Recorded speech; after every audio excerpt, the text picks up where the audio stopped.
Hi everyone, Matt here, and today we're continuing on with HiveSwap FriendSim. When we last left off, we started volume 18, and we did, Barzum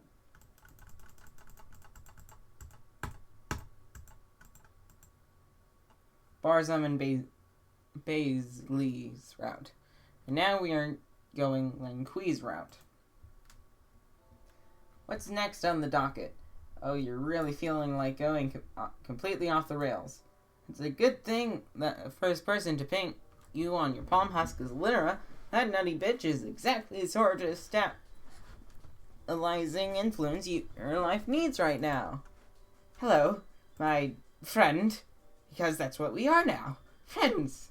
Cool, that's not a weird and all way to talk to someone. You're really loving this one. You're not sure what it is, but you're positive whatever crackpot caper this loopy troll is about to rope you into is going to be a real humdinger. There's a sense of finality in the air. You can taste it. Lenora does you the courtesy of listening to you say all that shit without getting super put off by how much of a freak you are. Listen up. So I was thinking, since us becoming friends has worked out so well, I'm starting to think maybe it'd be a good idea to give making more friends another shot after all, I guess. That's what I was thinking. So there's this party I was invited to. You see, the fellow Jades in my cloister always sneak out to go to these things. Gently suggest to Lenora that she should hurry it the fuck up. Okay, I'm nervous to go and I need a friend to come with me, okay? Is that so crazy? No, you don't think that's crazy at all. You think that sounds fantastic, actually. You don't ask for any details, because who gives a shit? By the time you show up on the block, we're not going to talk about how you got there or whatever, because that's a waste of time. You're just there. Lenora has met up with you too. You mentioned Lenora Lenora mentioned there might be dancing, so you decided to really dress up for the occasion. Oh man, you went fucking nuts. You're wearing a cape and shit. But also like fishnets. Maybe sexy bra if that's your thing. Whatever you happen to drudge out of some dumpster or another. Honestly, you imagine whatever you want here. You can imagine whatever you want here. But no, it's complete bullshit and you look like a total slut. Lenora isn't wearing anything special because we would have had to pay someone to redraw all her sprites. From the looks of it, you're hanging over to somebody's hive party. You're rolling up on some kind of joint that, from past experience, you can now surmise is an alien domicile. It's pretty big, and maybe belongs to someone on the blue end of the spectrum. Back here again. Is this block just where all the jade-blooded schoolgirls love to get down and dirty? Hits you like a bug of ice when you realize whose hive you're walking straight towards this time. It's Ardata's hive. Oh, that's just great. Your friend Ardata. Boy, do you love Ardata. You can't wait to see her again. As you approach, you can immediately tell what kind of deal they have going on here. You can hear the tunes bumping from all the way down the block. When you get near enough to see there are obviously a bunch of teens passed out, drunk on the lawn there. This is a full-blown frat house rager. Definitely doesn't seem like Lenora's sort of scene. That's because it isn't. My goodness, I can't believe I'm doing this. You kinda can't either. You're not even in the front door, and you can already feel the sweat pouring out of your armpits. This is going to be so much fun. You pass all the Smash Law teens and go up to knock on the front door. You have to rap on it a few times until the telltale sound of clicking heels faintly reaches your ears. The door opens and you discover that the gracious host is standing on the other side is none other than your best friend Ardata. Woohoo! She looks surprised to see you for only a moment before her face resolves into a wicked grin. Ah, my. Look what the purr beast dragged in. Back for more so soon, my sweet?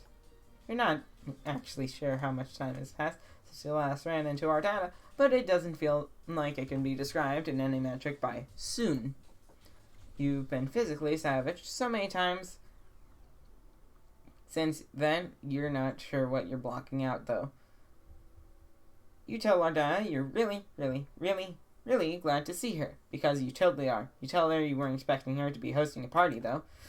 Oh, I don't know if I'd call it a party. More of a friendly kickback of sorts. Sort of exclusive, really. All the world's finest influencers are here. How exactly did you hear about my little shindig? Well, I certainly consider you to be one of my finest friends. I don't recall inviting you. Gesture vaguely to Linora. She doesn't seem to know how to lie and immediately cracks under the pressure. One of the other Jades from my cloister told me to come. His name is Lamqui, but I don't think he was invited either. I get the impression we kind of always come out here. Basically, we're crashing, yet that's okay. Well, of course.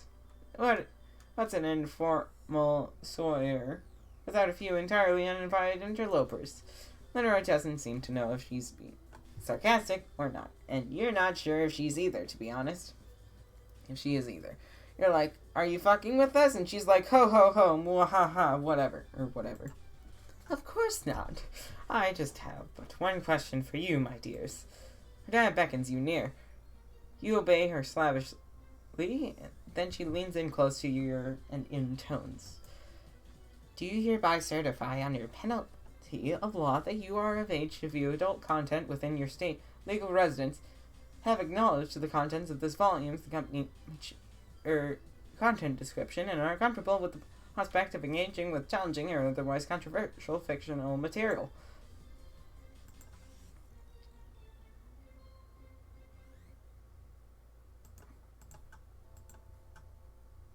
Oof, you're too scared. Oh man, that sound of it is making you quake in your slutty little boots. Controversial fictional materials, say? Damn, it's almost starting to sound like a woman wrote this. Counting you out. Ardea clicks her tongue. She reaches for the cup of markers she keeps on the table next to the door, pulls one out, flinch back as she wields it like a weapon to draw a big blue X on the back of your hand. Here. Now, my fine guest will know we have a delicate little angel on our hands. Then she turns to Linora. And what about you, my sweet thing? Huh? Oh, I'm not real, so it's cool. Very well then. Welcome to the bash. Drinks are free, but if you die of poisoning, you're contractually obliged to croak in range of one of my cameras. Toodaloo. Ardea blows you a toxic kiss and saunters off to mingle with her enthusiastic guests. You and Linora pass the threshold and have a look around. Linora is visibly nervous, which is unfortunately a little bit infectious. You ask her where her friend is. She glances around a bit. Oh, I don't know. He's... Oh, over there. You follow her gaze into the living area of the house. It's a far cry from the side outside, and the music's not nearly so bumping as you originally thought it was. The whole shebang seems to have a pretty chill teenager is drinking Kool-Aid vibe. Apart from the fact that it's definitely not Kool-Aid. Everybody's milling about, chatting amiably. You saw a few familiar faces. Damien flirting with roasting his Frank in the hearth. Elward leaned casually against the doorframe to the kitchen.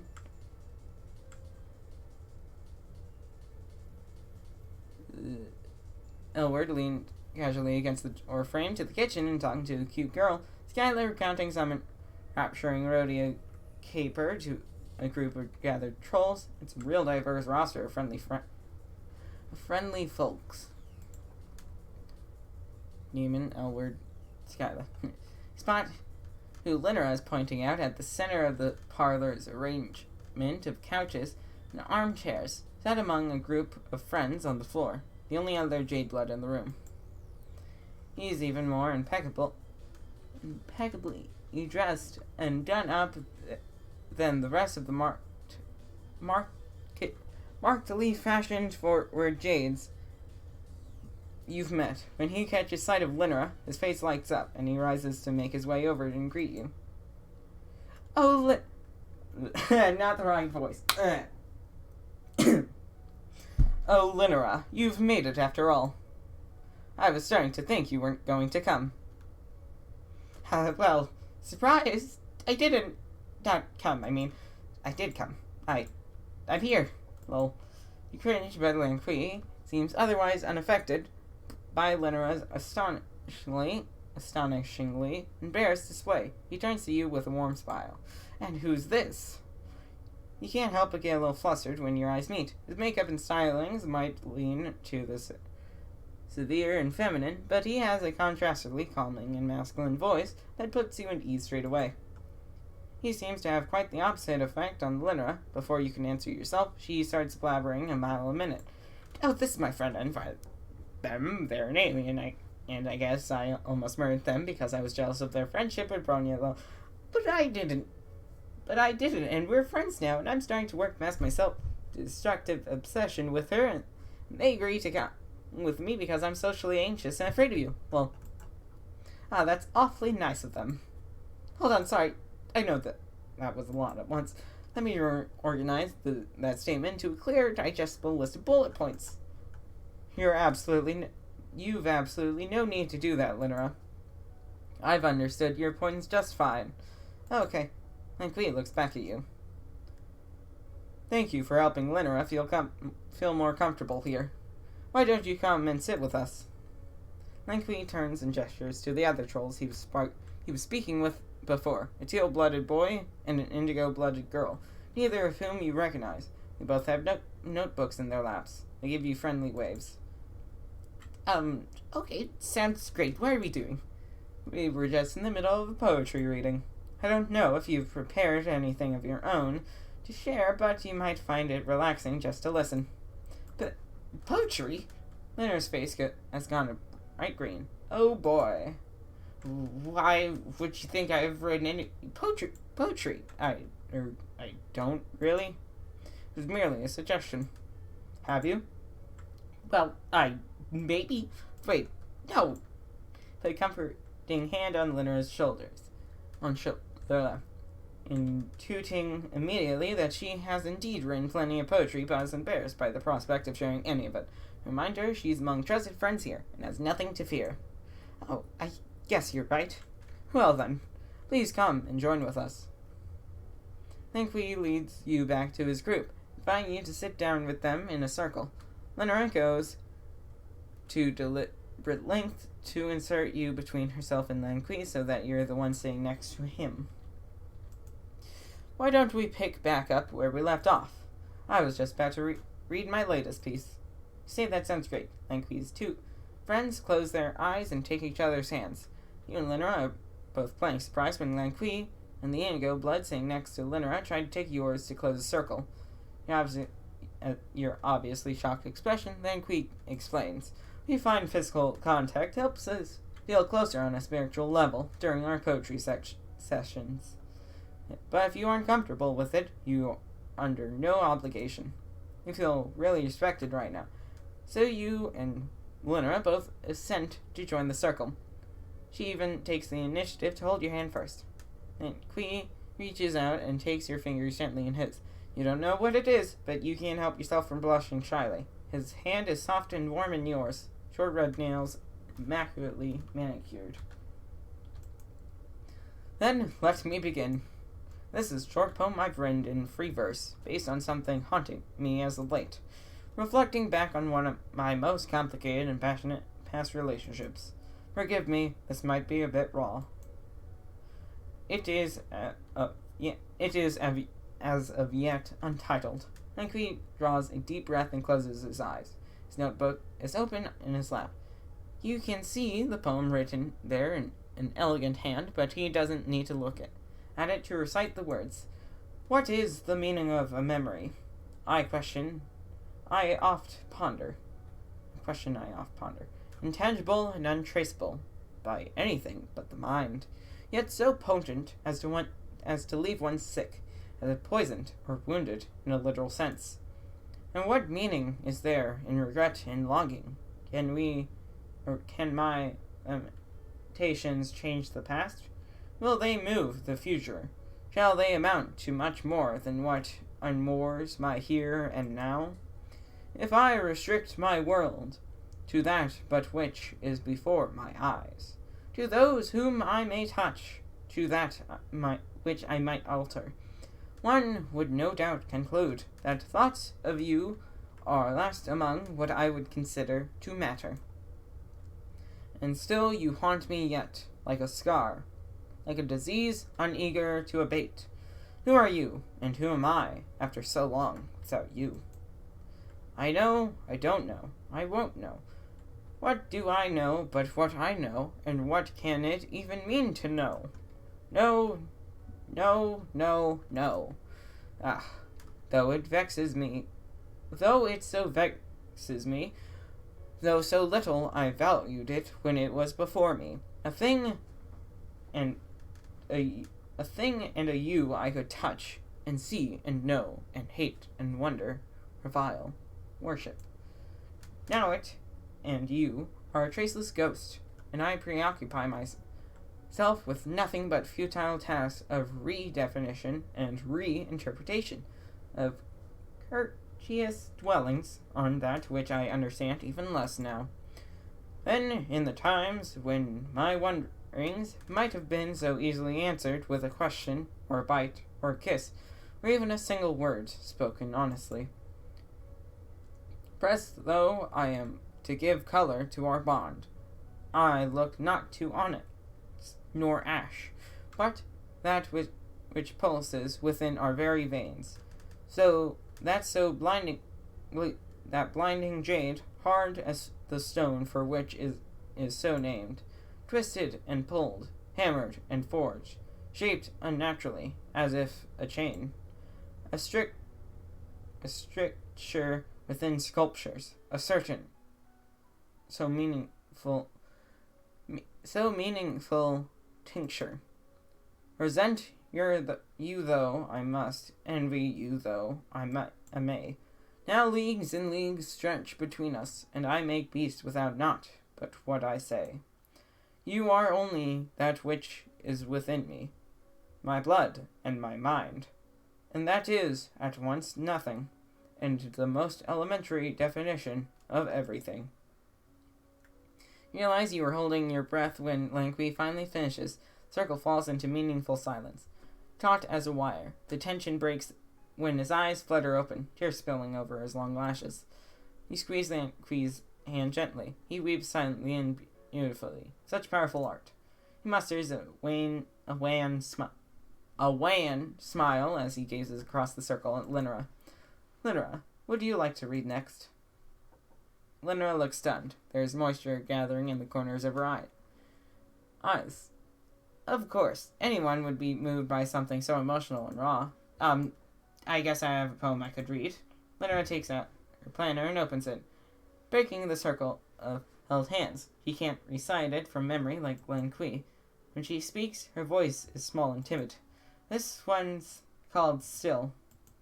I'm still. I sit still. I do what I'm told. Still. I wonder about the way that I am, and I think, still? I see her every day, and I still miss her. She hugs me, and I still feel cold. I'm surrounded by people, and I'm still alone. I'm still me. I still love her, and I still hate that. Wow, you're really proud of Linera for opening up like this. She's crying too. Now you reach out and take her hand back in yours. The indigo blood is beside her, comfortingly strokes her shoulder. Sorry, it's not really good and long like yours, Lanqui. I'm not really a poet or anything. I just wrote down how I feel. Linera, it's fine. I thought it was beautiful. Poetry is about expressing yourself. It's not important that it be any set length or sound any certain way. All that matters is that you've spoken, your blood pusher. And I think you've accomplished that remarkably. We're all very proud of you. You find yourself drawn into group hug by Lanqui and the other trolls. Linera is sobbing openly now, and her raw emotions seem to have inspired similar pathos in the others. For you know, you feel yourself tearing up too. It feels good to let it all out, but before long it's becoming clear Linora is kind of reaching her limit. She pulls back and sniffles out something about wanting to go home. Of course, Linora, if that's what you need, I'll talk to you back at the cloister. Okay. See to it that she gets back safe, will you? Tell Lanqui that of course he will. And take Linora carefully by the hand to lead her out of the party. She squeezes your fingers back to let you know she appreciates you. You walk back from the party in a comfortable silence for a while. When you glance over at her face, it occurs to you that you've never seen Linora this happy. Of course, this is literally the second time you've ever seen her, so you guess you don't actually have much frame of reference for what her normal emotional state actually is. You really want to encourage her on this path of recovery she's going down and all, so you ask her about, her and Lanqui. What? Her and Lanqui? What? We're just friends. I mean, it's not like I have a crush on him or anything. I know I've had romantic feelings for a girl before, so it'd be really problematic if I liked a boy now. Oh, you say, you're sorry, you didn't know. It's okay, just don't let it happen again. Linora gives a warm smile and reaches out to pull you into a hug. Thank you for helping me. I was really nervous, and I think if it hadn't been for your help, it would have been really... I wouldn't have been able to come at all. But I did so. Thanks. It wasn't perfect, but I think I really opened up tonight. I'll see Lanqui again, and you, I hope. And in the future, things will be easier, right? You're certain they will. You put a comforting arm around her shoulders, and walk her the rest of the way home. You feel like this night really taught you an important lesson. Not everything is about collecting the largest quantity of friends as is humanly possible. Sometimes strengthening your bond with someone you already know can be just as rewarding. So screw you say, to the concept of good endings and bad endings and narrative railroading. This route makes you feel heckin' valid, and that's fine by you. Valid. Do you want to understand? Yes. Of course you do. Your sort of creature always does.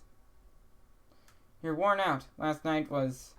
Well, it sure was something. You lived, probably. You learned, definitely. You made choices. You had to. And after all this time, here you still are. So after a day of repercussion from rangers and houses of horror, you're out walking the streets of the place you may as well start calling home. You've changed out of your party gear, opting for your old hoodie standby. It fits the mood you're in. You're not really looking to meet anyone new tonight. Well, you wouldn't say no, probably, but you're not jonesing for it. Only a little. It's complicated. After an indeterminable amount of minutes of aimless walking, you look around at where you've ended up. You seem to wander into a dirt pile. Oh, you know this dirt pile. It's Fozzer's corpse field. How did you get here, you wonder? You're pretty sure you were just on the other side of the city with no particular desire to come anywhere near here.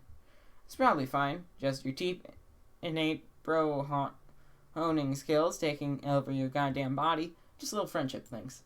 Look around for your pal Fozzer, peeking down into a few of the deeper holes. You might as well say hello, since you're here and all. Holy shit, that again? Curiosity killed the cat, and you've definitely got more than 9 lives. So you shrug and slide, gracefully, down into the shiny hole. Fozzer is nowhere to be found, but there is a window down here. It's almost completely unearthed, and it doesn't take much effort to free it the rest of the way. First, you think it might be some cool new trash you can make art with, but when you look closer, you reconsider. There's a whole ass room you can see through the painted glass laying at your feet. That's weird. Weirdness isn't typically a deterrent for you, but usually there is at least some causational coherence. Doors are in walls. Walls surround rooms. You aren't used to finding parlors and ditches. Is there a latch or something? Should you do a little knock? There might be friends in there. Damn, you could really go for some friends right now. Is there a protocol for approaching ditch window? Allow me to stop you there. I am a timeless being of the void, but even my patience has its limits. Fun is fun, but this frivolous navel-gazing is no longer necessary. Come in from behind the shadow of that narrative text. It's so very hard to see your face. You aren't sure where you are, and it's unsurprisingly a little nerve-wracking. You look over your shoulder at the window. You guess you just fucking came on through. The Alternian sky is framed by the edge of your dirt hole, and the knot in your stomach loosens a bit. Hopefully that means this is a two-way portal. You turn to look at your surroundings, and oh, there's someone here. The guy you just heard, you assume. He doesn't look like any of the other aliens you've met. Oh, I'm not an alien, or no more than any of us are alien to each other. In fact, nothing is alien to me. The root concept behind that term is alienation, being forced from that which is natural. Nothing is unnatural to me. I look upon all realities as equally inviting and approachable. It's you, my dear, who are out of place. I could see that even if I was not omniscient, which I am.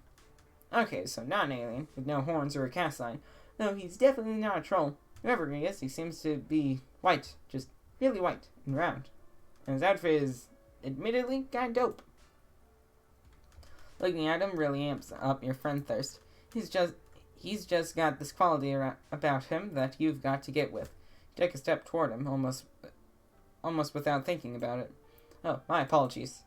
That compulsion has become extraneous. Let me take care of it for you. He snaps his fingers and your knees buckle. The force of the universe presses down on you like a G-force. You blink and somehow he's there immediately, arms outstretched to catch you as you fall. He steers you into a chaise lounge and you drape yourself weakly onto it. Please, have a seat. The emotional transition might be a tad uncomfortable, but I know you've handled worse. You're quite the soldier. Allow me to be the first to say that I am very pleased with your work. I knew exactly what you were going to do, of course, and most of your work was, in fact, my work. Regardless, congratulations are in order. What's this guy talking about? Your work? You tried to parse what he's saying, but your body is still shaking from whatever he just did to you. It's hard to think in here. You suddenly sharply don't feel friendly toward him at all anymore, or toward anyone. The void left by that feeling is a freshly gaping horror. It's like who you thought you were caved in itself.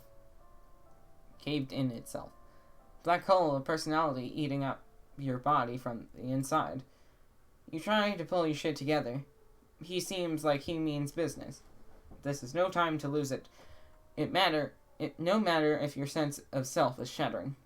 When you truly reflect on yourself, you surely can't, with any honesty, claim to believe any of this was by your own making. Crash landing on a hostile alien world, surviving the impact, dragging around a half-broken body, and somehow not immediately being eaten by local fauna. Did you learn an alien language just by thinking about it very, very hard? Right. Malik said something about that. That you were speaking perfect Alternian. And it was kind of weird, but you kind of just accepted it for no good reason. That's your whole deal. Your friends all accepted your quirks. That's what friends do. You say it to convince yourself as much as to prove it to him. So many trolls. So many fascinating aliens. And all of them want to know you. Did you really think you managed that all on your own orals? Were they all drawn to an indefinable something, Gene-ass sequoia? Yeah, this whole emotional arc. You got self-confidence. You grew as a person and helped others to grow. The white text guy doesn't make expressions, but you get the feeling he's looking at you pityingly. I find you sweet. Honestly, I do. I don't intend to cause emotional injury. But I'm just telling you the truth. I never lie, you'll find. It isn't like you don't, have admirable qualities of your own, of course. You have made quite the valuable vessel for me, and I appreciate that very much. I could not have done it without you. I am only joking. I absolutely could have done it without you. It is just infinitely more fun to do these things together, is it not? What things? What did you do? What did you do? You didn't do something that would fuck over all your friends. Then when you try to think about them now, the bonds you felt before come up all twisted. Without the artificial friendship drive he given you, pushing you forward. You're not even sure what those memories are supposed to feel like. You close your eyes and breathe. You try to remember the way Polypa touched your face after you touched hers, her claws trailing down your cheek, how Tizia slept, trusting, as you kept watch. How Tagora gave you a chance when he saw something in you didn't even see in yourself. How, not that long ago, you got the chitter handle of an extremely friendly Jadeblood boy. Those moments are like the memory of warmth to you now.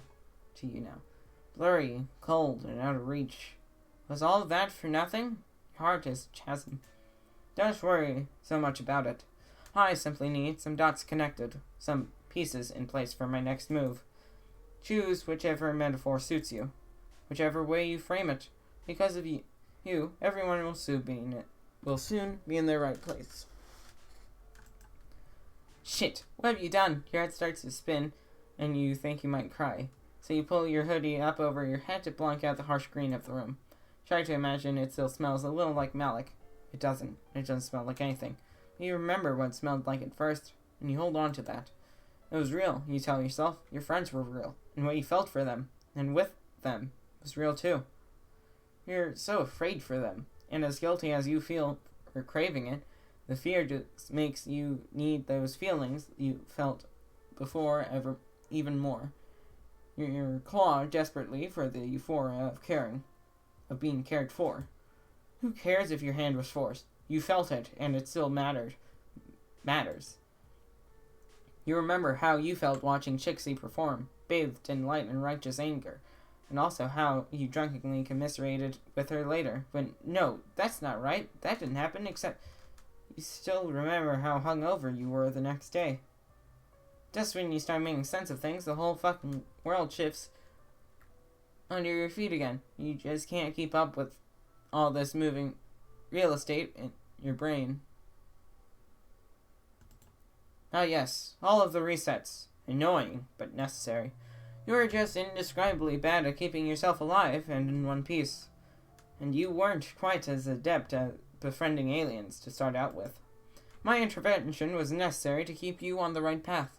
Time and space mean very little to me, but I had to move quickly and, again, repeatedly. Swipe some incriminating note-taking here, befriend an impressible young upstart there, anger a cloy bear, inspire some bandits. You know how it is. You have to throw the temporal spaghetti at the wall to see what sticks. I'm sure if you look back, you'll be able to see traces of my deft touch. So a few memories may have slipped through the cracks here and there. Timelines tend to collapse in on each other if you aren't careful. Your ability to mentally withstand such an event, and so often, is a testament to my acumen in choosing you for that task. You even almost caught me a few times, which I must say I was not expecting. Almost like you listened to the silly little girl who likes to dress up in big coats and cause me trouble. And, as always, some bystanders end up caught in the crossfire. The one with the shovel, for instance. I doubt his mind will ever be the same. A pity. You sit up straighter and clench your hands into fists. Over the course of his monologuing, you've moved past fear and grief and on to deep, globe-chafing rage. How dare you do this to your mind? Your friends' lives! What was so important that one white orb asshole had to fuck with the destinies of everyone you've grown to care about? There are answers out there, and you deserve them, and so you demand them. Adorable. Yikes. You shift on the chase lounge so as to better hide your famous legs from this creepy round fucker. Oh, calm down. All of you and your adherence to societal expectations and archetypes. Perhaps one day you could just learn to take a compliment. Besides, I was being condescending. So you demand answers. He sighs theatrically. You aren't sure where the noise is coming from. He doesn't have a mouth. How's he even talking? How the fuck does that work? How the fuck does anything work at all? What? I knew you would, but I find explaining myself incredibly tedious. Suffice to say, I am a man with many boards and fields of play, and although there are countless ways to move the players around those boards, some are doubtlessly more entertaining than others. You were simply one pawn among many. I won't bore you with the details. Doubtless you are aware of the greater contextual framework of this story. The hell you are! You aren't aware of jack shit. Your head is full of question marks. Oh, of course. How thoughtless of me. See yet another unfortunate side effect of the limitless conversing with the narratively limited. He taps a thumb and forefinger to his orb.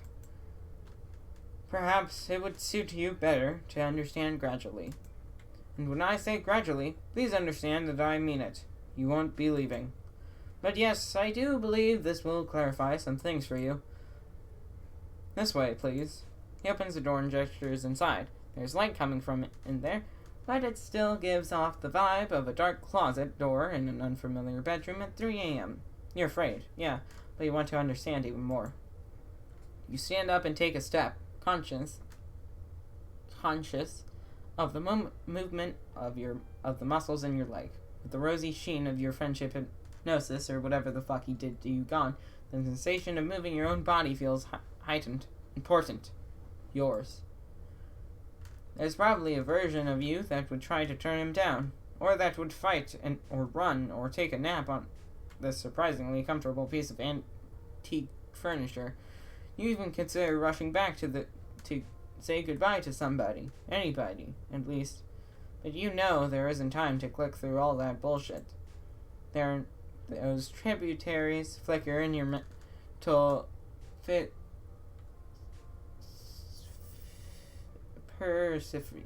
persevere. No.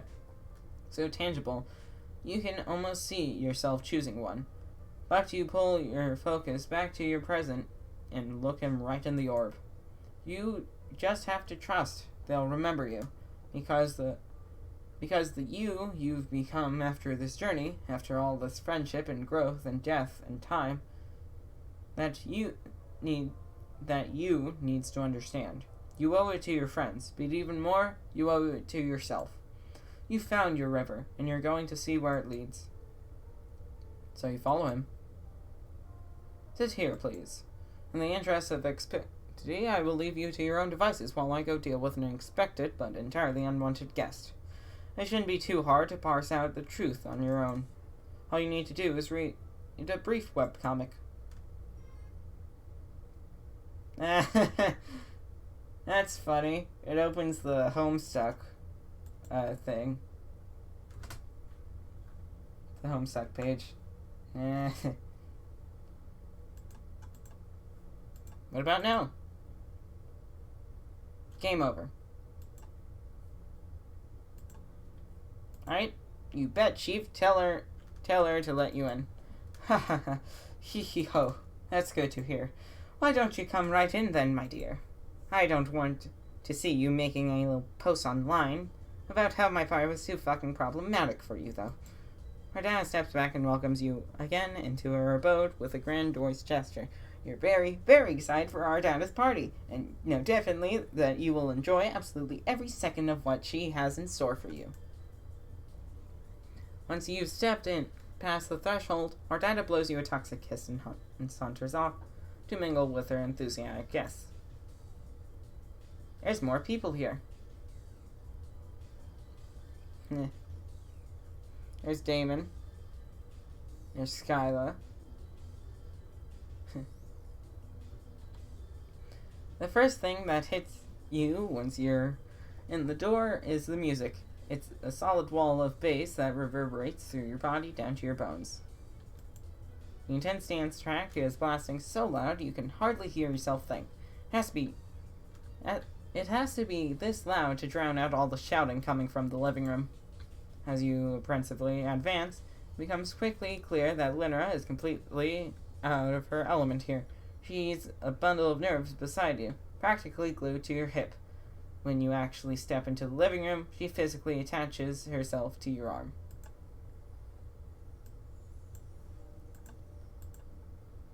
Wow, this is more than I was expecting. You too. It's a scene of absolute chaos. The living room of the house is filled to the brim with rowdy teens, dancing rhythmically to the pounding music. The furniture has all been knocked over or otherwise destroyed. You can make a pretty good guess of what's filling all the red cups you see in everyone's hands. You're about to tell Linra you wouldn't blame her if she wants to dip, but you can't get the words out before you're flagged down by a jade-blooded boy who's just muscled his way out of the throng of partygoers with a few of his friends in tow. Linra, you made it. Linra all but flings herself away from your body and freezes like a scared animal as the troll approaches. For all the commotion and ruckus, he's still remarkably well put together. The vigorous dance huddle doesn't seem to have disturbed his sharp makeup or his impeccably coiffed hair. There is a curious red stain down the front of his white shirt, though. He has a slutty-looking indigo-blooded girl on his right arm and an even sluttier-looking teal-blooded boy on his left, though he shakes them off and waves them away by the time he reaches you and Linra at the entryway to the room. Hi, Lanqui. Yeah, I'm here. You watch with the amusement as practically bursts into flame under his gaze. It only gets worse when he sidles up to her and up to give her a sternly intimate embrace. She squeaks and tries to hug him back, but is too timid to actually touch him with her hands. You can see sweat pouring down her face. After a solid 5 seconds, that seems to include Lanqui's smell. Linra's hair, he pulls back to smile down at Lanqui smelling Linra's hair, he pulls back to smile down at Linra with a heavy gaze. Linra's face is bright green, and her eyes are bugging out of her skull from how flustered she is. But she's not into it, you don't think? It's hard to tell, but you kind of get to the impression he'd be dead by now if she weren't. Either way, it's awkward. Lucky for Linra, Lanqui either doesn't notice or doesn't care. He settles into a comfortable, for him, posture, with his arm casually around Linra's waist, and turns to you. Oh, who's this? This is my friend? Yeah. Lanqui quirks an eyebrow. You have friends? The question seems to leave Linra speechless, so Lanqui takes the opportunity to look back at you. His eyes rake up and down your body in a way that leaves you feeling distinctly objectified. Oh, aren't you interesting? Is there a reason you look like that? What a question. He doesn't explain what that is specifically referring to, and given both your alien status and the state of your dress, it could mean a number of things. You might take it as an insult, if not for the way he licks his lips after saying it. He can't seem to pry his eyes off of you. You look at Linra for a cue, but she's too out of it to give any sort of intelligible sign. So you just explained how you crash landed on this alien planet an intermediate amount of time ago, and you don't really know what you're doing or much of anything about anything. The fact that your appearance could be due either to this, or that you're generally a disaster of being irrespective of your planetary origin. How fascinating. I've never met an alien before. Well, you have. Lots of times. In fact, literally everyone and everything here is alien to you. You find your word diarrhea becoming more and more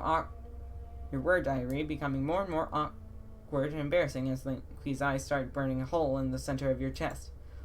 Haha, there's no need to be shy. I don't bite until asked. Lanqui disconnects himself from Linra as he rounds on you. It's like he he's lost any interest in her existence now that you're in front of him. Linora looks at you with a completely pathetic expression that readily informs you as to what your response needs to be. You'll be damned if you aren't going to be the best wingman possible. So you definitely ignore Land Queen's blatant pass and turns the conversation back to Linora. You ask Land Queen how long he and Linora have known each other. Land Queen raises his eyebrows at the question. Well, I suppose since she was chosen for the cloister. Some number of sweeps ago. I don't remember, really. It was 2.43 sweeps ago. Oh, right, then that many, I guess. Huh. That was a pretty long time, actually. Yeah. Pretty impressive that you've managed to get a solid 2.4 of them without saying a single word to me that wasn't circulated to me secondhand from your snide gossiping behind my back. Oh, wow, talk about whiplash. Linder's eyes get big like saucers. What? Where are you? I don't know what you're talking about. The tone of the conversation has totally morphed from fire to ice in an instant, though neither Lanqui's expression nor demeanor has changed much. He slips in knives with all the calm composure of a casual statement. What, are you going to pretend you didn't spend the better part of past 2.5 sweeps complaining about how much I disgusted you? Come now. You do know that everyone is aware that you're a nasty little bitch, right, Linora? I mean, don't take it the wrong way, I really don't mind. I'm hardly in a position to criticize. I was just curious what caused that sudden change of heart after so long decrying my vain and slatternly lifestyle. I have the impending ordeals finally made the little clock start to tick down in that dry, dusty nook of yours? Did you figure I was the only one who might be loose enough to be willing to clean out the cobwebs before you get shipped off to Space Church and never have the chance again? Just wondering. There's a long, excruciating moment where Linora says nothing. She just stares up at Lanqui beside her with a completely shell-shocked expression. But before you can try to pile up Linora's defense, she bursts into tears. Oh no. When Linora suddenly turns and makes a mad dash to run out the door and away from the party, you're torn between running after her and giving this jerk a real piece of your mind. Your mind's made up when you look back at Lanqui just in time to catch him rolling his eyes. Hey, you say? That was kind of rude, don't you think? Lanqui snorts. Me? Rude. Are you perhaps attempting to fuck with me? Clearly you haven't spent much time around this bitter pill if you think that was anything short of precisely what she deserves. You concede that you maybe don't have a full grasp on Jade Blood Cloister's social dynamics to make a definitive judgment on whether or not Linora deserved to have been so ruinously owned. But she's your friend, and what good are you if you don't stick up for the people you care about? I have no idea what even got her so upset. Like I said, it's not like I really care what she says about me, but you don't get to spend as much time as she does being such a venomous little snake and act surprised when someone calls you out on it. And why did you invite her, you ask? It seems needlessly cruel of Lanqui to lead her on under false pretenses if he never intended to be her friend at all. I promise you, I had no such designs. The only reason I even invited her to this thing is that my ex is being a real blood-sucking bitch and no one else wanted to go. I was willing to give her a shot, but I've no time for a vicious, slandering nag who can't even admit what she is. I thought it might be interesting to see what that crusty little shrew might be like if you could manage to wrest her bulge free of whatever excruciating knot she's got it tied into. But I guess now we'll never know. Well, this is certainly a conversation you're going to have to switch Switzerland out of pretty soon. What? You tried to explain the historical significance of Switzerland's political neutrality on your home planet. Hanky's eyes glaze over, like he's listening to you recite a sports almanac of cricket stats. That's nice. Anyway, since I seem to have scared away my date, why don't you stay a while so you and I can get to know each other a little better? You seem much more interesting than she is anyway. When did Lanquid get up so close to you? Your heart beats a little faster when he smiles at you like that, so poisonous is shamelessly laced with intent. Lenora is definitely not the only one coming off like a snake here. I've less time to waste than most, my dear. Never seen the value in beating around the bush. Well, maybe it'd be socially prudent for you to go after Lenora and make sure she's okay. But it's also not her volume of the FriendSim. So instead of doing that, you're going to stick around and see what spectacularly briefly Primadonna is all about. Primadonna. Blah. Words. You had your fucking chance to bail out of this shit show, but all that's left to do now is barrel downhill and mediocrely as you can manage. Fantastic. Care to dance? Why the fuck not? Hanky laughs pleasantly and reaches out to take you by the hand. Contact gives you a little thrill, despite yourself. He's got nice hands, soft and warm and well taken care of. You know it's going to be one hell of a ride, wherever he's taking you. Come with me.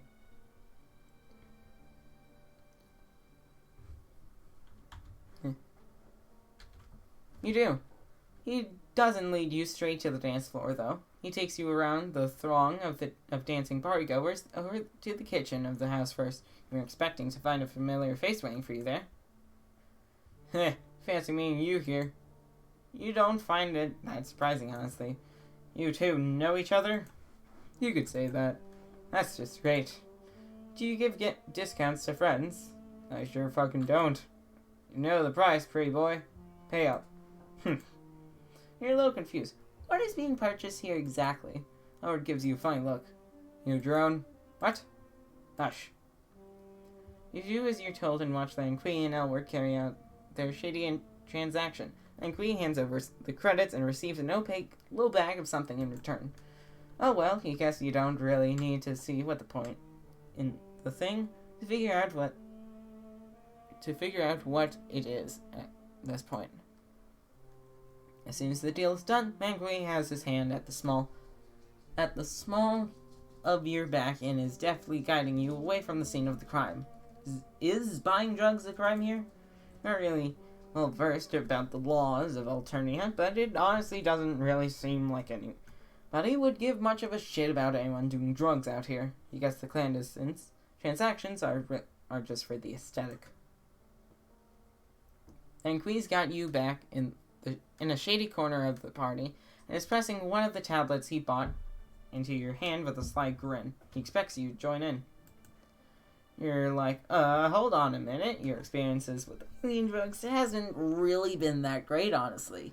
And you're not sure you're that excited for a repeat performance. Lanqui's immediate response is a sneer. Oh, I see. You're one of those people. One of what people? You know, a bit boring, maybe. There are so many words that could be used to describe you. But you don't think boring is a remote contender. You're always doing all kinds of unbelievably stupid shit. And getting into uncountable, wacky, and life-threatening situations. Is it really that fucking much to ask for there to be one time you don't rush headfirst into doing something you know is going to fuck you up and be totally awful? Nanqui's lips press into a thin, annoyed line. These things aren't cheap, you know. I bought them for you. Well, you didn't ask him to do that, did you? Well, come on. You're really going to be like this? Yeah, you totally are. Nanqui sighs dramatically. Fine. Nanqui casts around for the nearest victim and grabs his attention with a hand around his wrist. To your dismay, it's your sweet and innocent hot dog chum, Demon. Alas, there's nothing you can do to stop him from falling prey to Lanqui's wicked designs. Here, have these. Oh yeah, great. Thanks, I love to put drugs on my wiener. What a tragedy, but before you know it, Lanqui has hold of you again and is dragging you off. Let's just dance. You're not too much of a square to do that, are you? Of course not. Dancing is basically the one thing you actually plan to come here and do. So that's just great. You go along with Lanqui enthusiastically when he pulls you over to the writhing mass of bodies bumping and grinding on the dance floor. You get down to it, and you soon discover that Lanqui has a very interesting dance style, and by interesting you mean it primarily consists of directly grinding his body against yours in an incredibly shameless fashion. But pressed in as you are from all sides by swaying and abraded bodies, there's not exactly much room for troll Gigas to begin with. Lanqui is up on so close to you, it's hard not to sweat. He has his hands at your hips and your face is fixed with sharp eyes. His heavy stare is nearly hypnotic, so blatant and undisguised in his expression. It's clear what he wants. Maybe that's more than you're prepared to give, but when he looks at you like that, it's impossible to look away. Just go with it. Why not? It feels good, and it's not like anyone else is watching. You're surrounded by trolls boxing and pouring sweat, and yet it feels like you're the only two people there. Then Kui draws in, teeth eye your ear, and this close you can hear him easily even over the overwhelming pound of the bass. You have the palest skin I've ever seen. Yeah, you tell him that you're literally white, which is like blank. That makes you super racially inoffensive for your information. You let Lanqui know he can see you any way he wants, which is even more woke than making a decision. Thin as paper. I can see all the way inside you. All your veins and your red blood. You smell like candy. I wonder how you'd taste. Well, haha, you say that's some shit a vampire would say. Presuming I'm a rainbow drinker would be an awfully reductive and literal reading of my character. I'm just making a blatant sexual pass. Oh, okay, good thing that's all cleared up. You take this as an opportunity to really let loose, showing off everything you've got in the sexy dancing human department. Lanqui is a little bewildered. What are you doing? You're like, what aren't I doing? There is a fire on the dance floor and you struck the match. You're just fucking it up, and here you're really getting it. Breaking it down, bopping and crumping and whatever. You're smashing your ass into everyone around you and getting hot and heavy with those lusty moves. There's a point where Lanqui has to step back and you presume to properly behold your art in all its glory. But soon becomes clear that it's not your prodigious dancing skills that's given him pause. You follow his startled gaze and see the cause for alarm. Ronya is here and she looks pissed. Oh, shit. Ronya is still standing in the entryway, contending with Ardata. And it looks like she hasn't caught sight of you yet, but Lanqui isn't wasting any time. Before you realize what's happening, Lanqui has you by the wrist and is hauling you away from the dance floor, and off down the hallway. Lanqui finds safety in a bedroom. Respite block. You remind yourself when you take stock of the conspicuous absence of any bed, and the presence of the revolting-looking slime cocoon in which trolls allegedly spend their repose. You hold each other in a tense and nervous silence, pressed against the locked door. What feels like an eternity passes. Your breath held. The sound of your blood rushing through your own ears is almost enough to drown out the music. Seconds turn to minutes and nobody comes to you. It seems, for now, you've escaped Bronya's notice.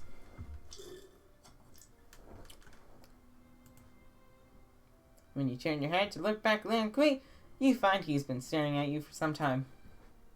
I haven't been able to take my eyes off you since the moment I first saw you. You're just so interesting. He freezes like a hare staring down a snake. Lanqui lifts his hand to brush a thumb across your cheek, fingers curling under your chin. You meet his eyes. His pupils are so black. I want to know what it'd be like to kiss you. Lanqui's tongue darts out to wet his painted lips. Do you want to kiss me? Whoa, well, you already clicked on at least 2 mature content disclaimers to get this far. Why the hell not? And Cree leans in and presses his lips against yours. He kisses much more sweetly than he looks. His lips are soft and wet and taste like blackberries. This beats making out with a couple of greasy teens behind a dumpster, that's for sure. When one of his sharp fangs nicks your brown lip, you don't even care. But when a drop of your blood beads out onto his invasive tongue, Lanqui draws back just an inch. You taste sharp and dangerous. Like a weapon. Is that a good thing? It's not a bad thing. Lanqui pulls back further. His hand slips from your cheek and his fingers trail down your neck to rest on your collarbone, thumbs brushing against the thrum of your pulse. Have you ever paled before? Whoa! Dear God! And Cree shrugs off his jacket and starts unbuttoning his shirt. Whoa. Is this really going to go there? Well, you're like, well, no, you've never done any intercourse with a bucket. But it doesn't look like he even has one with him at the moment. That was apparently the wrong thing to say, because then Cree's face scrunches up in displeasure. Don't mock me. It's my first time. You figure laughing would constitute mocking him, so you don't. But the look you give him seems to say enough. Us Jades who live in the cloisters have been chosen for a very special duty.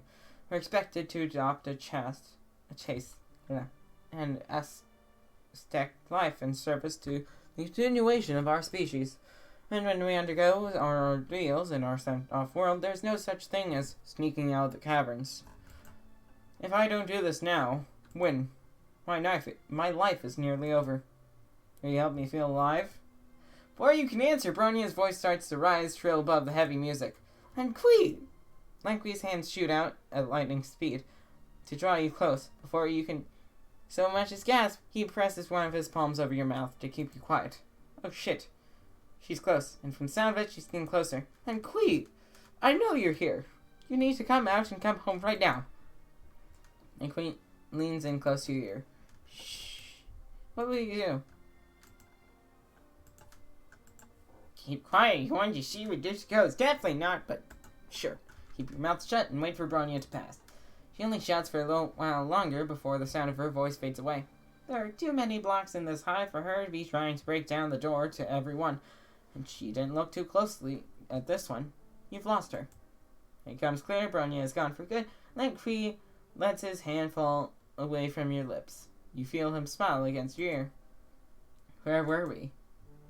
You turn in Lin Kree's arms and look up into his blazing eyes. How can you alien pale without a bucket? I don't mind doing it without one. Sometimes it can be fun to get a little messy, don't you think? You're like, weren't you just saying this was your first time?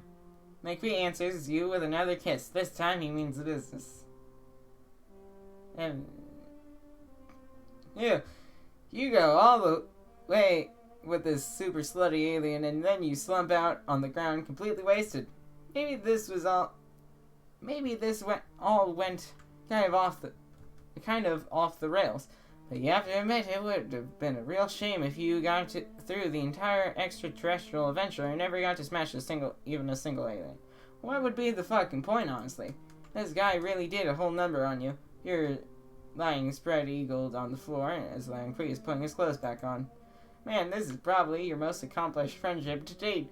You're not quite ready to move just yet, but since you and Lan Kui are such good chums now, you figure now is a good time as any to ask for his chitter. Lan Kui seems surprised to even hear you speak. Huh? You want to add me on chitter? Yeah, you say, isn't that what friends do? Oh, sorry, I can't. My palm husk is broken right now. Lan Kui says, while typing furiously away on his palm husk. He doesn't even look down at you. You're like a... But you're using it right now? Lan Kui rolls his eyes. I thought you would take the obvious hint. What obvious hint? Lan Kui huffs. Look, I was trying to be nice, but you weren't that good, babe. I don't often ring the same bell twice, but if I were going to consider it, you'd have to show me a better performance than that. Oh, holy shit. That's that, you guess. You're low. Your first time being an alien and you couldn't even satisfy him. A little seed of worthlessness takes root inside you and germinates so explosively that it fills you up until there's basically nothing left. You die of shame instantly. Shamed to death. Calling his mom. This has gotten problematic enough. Rip Lanqui's hand off your mouth and start yelling for Bronya. What the fuck, dude? Lanqui tries to scramble away from you to make some sort of last-ditch effort to escape, but it's no use. Bronya hears you and comes running, furious. She hooks the locked door off its hinges before you can even get up to let her in. You duck flying chunks of alien architecture and scuttle off to avoid what you fear might be further alien fists. Then Kui, as angry as her voice is, some of the fury goes out of her face the moment her gaze lands on Lanqui's state of partial undress. She reflexively brings up a hand to shield her eyes. What in the world? Put your clothes back on right this instant, young man. Lanqui freezes where he stands, apparently accepting that he's been caught. There's nowhere left to run. If he doesn't intend to fling himself out a window, a sneer uncoils on his face. Oh, please, save the purity act. Like this is anything you haven't already seen a dozen times before. Bronya's face goes bright jade. What? What in the world are you implying? I would never. Forget Linera. You've always been the craziest bitch in the whole cloister. You know you aren't actually our Lucis, right? Bronya marches right up to Lanqui and slaps him hard across the face. Lanqui makes an undignified noise as he recoils from the blow. Looks like that really hurt. His face is stinging right under the handprint. He forces out a strained laugh. My word, Bronya. If you wanted to join us, all you had to do was ask. Damn, you wish you had popcorn right around now. You just gotta sit back and take it all in. Lanqui's invective has its apparent desired effect. Bronya is all but steaming at this point, hands balled into fists at her side. You kinda want to say hi to your friend, but she's a little preoccupied, it seems. I am not going to rise to your petty baiting. You know you're in the wrong here. We've spoken time and time again about recklessly sneaking out to these parties. Now you're dragging Linera into your mess. 2. Linera has told me all about the things you've been saying and doing to her, and that it is completely unacceptable, Lanqui. 3. You've had more than enough lectures about the way you treat your Flesh Quadrant partners, and it absolutely needs to stop. 4. You are coming back with me to the cloisters, right now. When we're home, we're going to have one last serious talk about this. If there aren't changes, there are going to be consequences. Eventually, Bronya's overbearing hollering seems to finally break Lanqui down. He sighs, shoulders slumped, and rolls his eyes. Fine. Bronya crosses her arms indignantly as she waits for Lanqui to finish fixing his clothes. Lanqui buttons up his shirt, puts back on his jacket and his tie, and then he has to go retrieve his palm husk, which he seems to have discreetly slid over to where he's standing. He casually saunters his way over. Instead of picking up his own device, snatches yours out of your hand. Hey, I've got to go, but let me give you my chitter information. Maybe we can pick up where we left off later, sweetheart. Bronya stomps over to grab Lanqui by the ear and drag him away, but not before he's finished putting his jitter contact into your palm husk. He shoves it back into your hand and mouths a "see you later," and then is fully hauled out of the room. Hypocrite! You need to shut your mouth. And then they're gone. Friendship accomplished, you guess? Trader mutuals. Do you want to understand? It's the same thing. Yes. And it opens up Homestuck again. Wonder if the bottom is finally unlocked. Epilogue of hosts. Excellent. And that's just the understand part. Well, that will be all for this time on HiveSwap FriendSim. We have completed the game! Woohoo! So, yeah. If you liked the video, like it, if you want to see more of my content, subscribe. And if you haven't checked out the other episodes, there should be a playlist in the top right or the bottom right corner. So yeah, have a good day and do what you do best. Goodbye.